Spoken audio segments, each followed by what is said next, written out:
को दबाना चाहती है सरकार।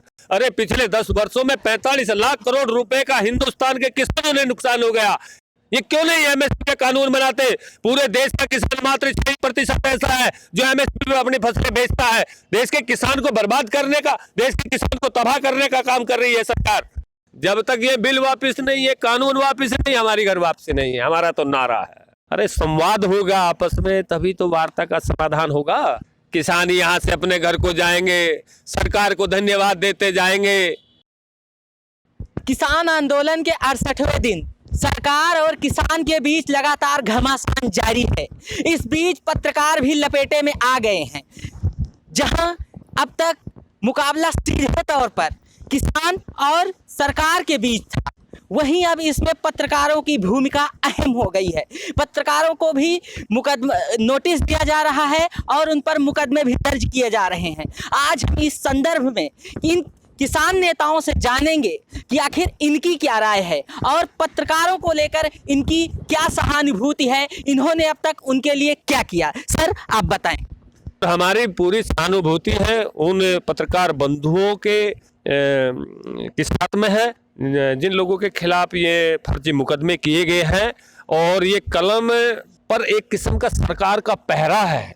सच को दबाना चाहती है सरकार, और सरकार ने जैसे राजदीप सरदेसाई, मरनाल पांडे जी और पूनिया जी के खिलाफ एफआईआर की है, ये बहुत ही दुर्भाग्यपूर्ण है। अगर वो किसानों का पक्ष रख रहे हैं और सही बात कह रहे हैं तो उनके खिलाफ ऐसी कार्रवाई नहीं होनी चाहिए। मैं इसकी निंदा करता हूं, भर्त्सना करता हूं, और हम पूर्णतः ऐसे पत्रकारों के साथ खड़े रहेंगे। सर किसानों की बात की जाए तो किसानों की पक्षकारी करने के लिए वकीलों का एक पैनल तैनात है।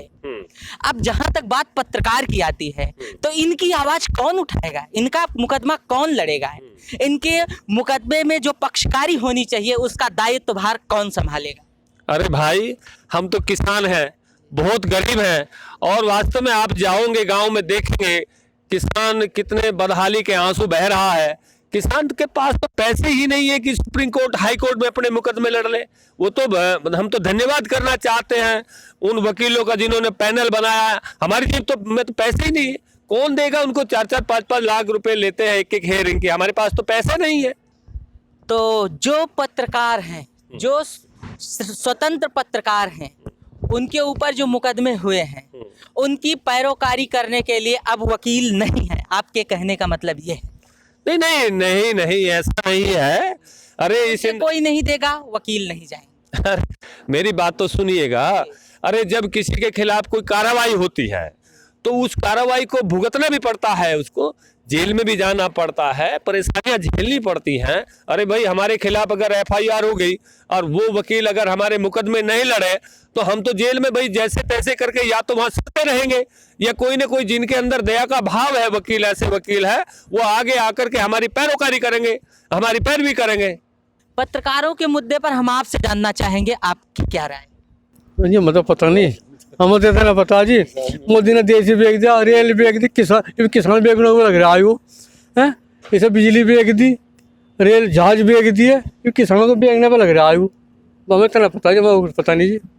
क्या किसान और सरकार के बीच चल रहे घमासान में किसानों के पक्षधर हो गए, सरकार के भी पक्षकार हैं, तो इस बीच जो पिसे जैसे गेहूं के बीच घुन की तरह पत्रकार यूं ही पिसते जाएंगे?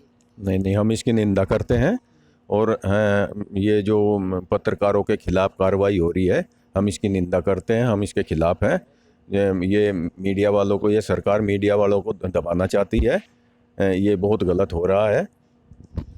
अब तक चली बातचीत के दौरान, अब तक चले आपसी मंथन के दौरान आप लोग किस नतीजे पर पहुंचे? सरकार से कोई रास्ता या समाधान निकालने की जुगत लग रही है या आंदोलन यूं ही बरकरार है? अरे भैया, हम तो बात के लिए तैयार हैं, संवाद के लिए तैयार हैं। और किसी समस्या का समाधान तो वार्ता से ही होता है ना।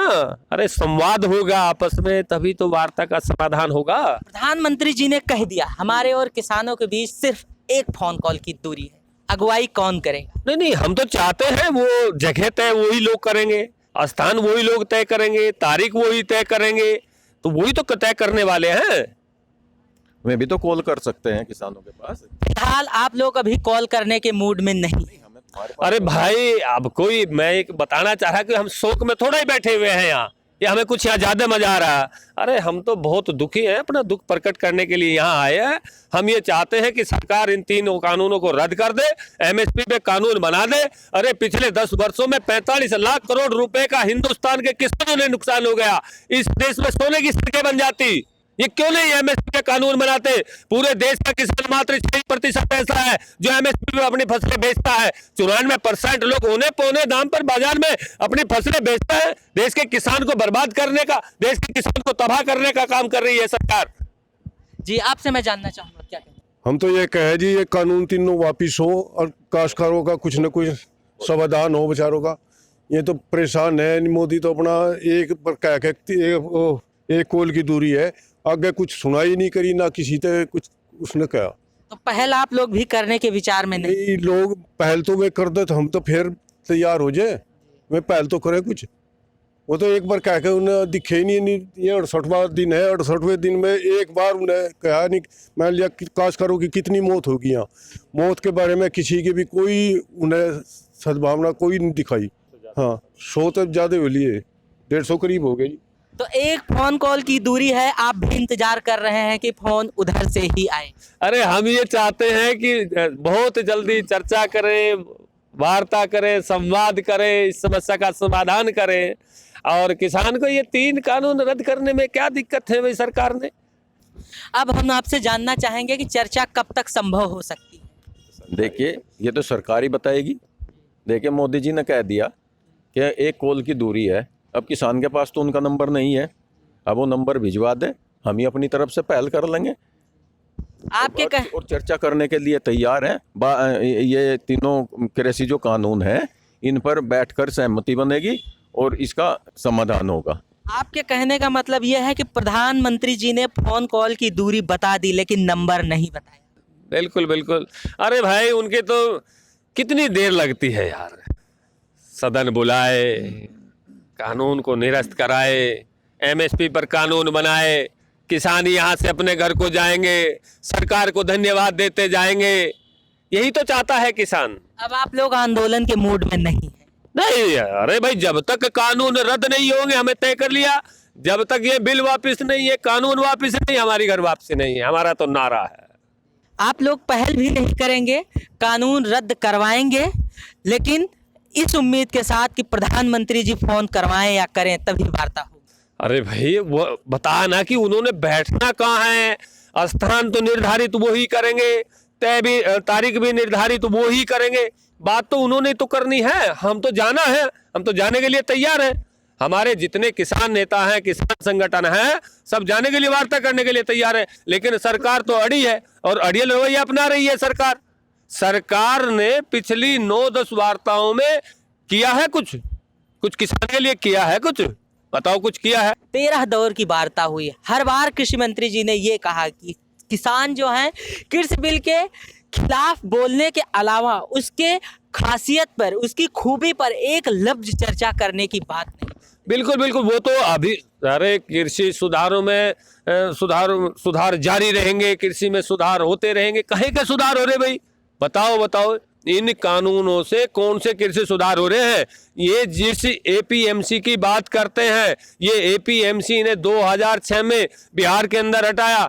आज वहां किसान आधे दाम पर अपनी फसलें बेचते हैं। जिस मक्का का एमएसपी 1680 रुपए है, उसी को ही बिहार का किसान 800 रुपए में बेचता है। और वही मक्का का आटा किसी मॉल में 160 रुपए और 150 रुपए प्रति किलो बिकता है। आपकी कोई टिप्पणी? टिप्पणी यही है कि सरकार ये तीनों जो काले कानून है ये वापस ले, और हम बात करने के लिए तैयार हैं। आप कुछ कहना चाहेंगे? नहीं सर, कुछ नहीं, हम भी तैयार हैं। कुछ नहीं, हम भी तैयार हैं जी। आप सभी का बहुत बहुत शुक्रिया। धन्यवाद। जैसा कि किसान आंदोलन के मुद्दे को लेकर आज हमने कई किसान नेताओं से बात की, जिनमें किसान संगठन के उपाध्यक्ष भी शामिल रहे। इन सभी ने एक सुर में ये कहा कि हम चर्चा करने के लिए तैयार हैं, हम सरकार की बात मानने के लिए तैयार हैं, लेकिन सरकार कम से कम एक फ़ोन तो करे या करवाए या अपना नंबर बताए। उसके बाद वो स्थान तय करे कि कहाँ वार्ता होनी है।